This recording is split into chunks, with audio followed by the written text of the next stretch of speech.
গত কয়েকদিন ধরে পশ্চিমবঙ্গের বিভিন্ন জেলায়, বিশেষত দক্ষিণবঙ্গের জেলাগুলিতে তাপমাত্রার পারদ কিন্তু 40-42 ডিগ্রি সেলসিয়াসের উপর ছুঁয়ে যাচ্ছে, বা সেটা হয়তো আরও কিছুদিন পরে আরও বাড়তেও পারে। দুপুরের দিকে রাস্তাঘাট কার্যত ফাঁকা হয়ে যাচ্ছে। তীব্র দাবদাহে বিশেষ করে শিশুদের স্বাস্থ্যের কথা ভেবেই স্কুলের গরমের ছুটির দিন বাড়ানোর নির্দেশিকা জারি করল বিকাশ ভবন থেকে রাজ্য স্কুল শিক্ষা দপ্তর।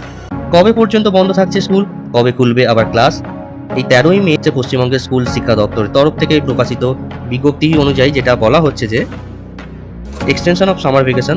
রাজ্যের সমস্ত সরকারি ও সরকার পোষিত প্রাথমিক, উচ্চ প্রাথমিক, মাধ্যমিক, উচ্চ মাধ্যমিক শিক্ষা প্রতিষ্ঠানে যে চলতি বছরে গরমের ছুটি বাড়ানো হচ্ছে। বিজ্ঞপ্তি অনুযায়ী 11ই মে থেকে এই শুরু হয়েছিল গরমের ছুটি, যা 18ই মে সোমবার খোলার কথা ছিল। এই ছুটি চলবে 31শে মে পর্যন্ত, আর স্কুল খুলবে আগামী 1 জুন সোমবার থেকে। ছুটিটা বাড়ছে সেই হিসাবে কিন্তু মোটামুটি আরও 12 দিন মতো ছুটিটা বাড়লো। ভিডিওটি ভালো লাগলে অবশ্যই একটি লাইক দিয়ে আমাকে ইন্সপায়ার করবেন।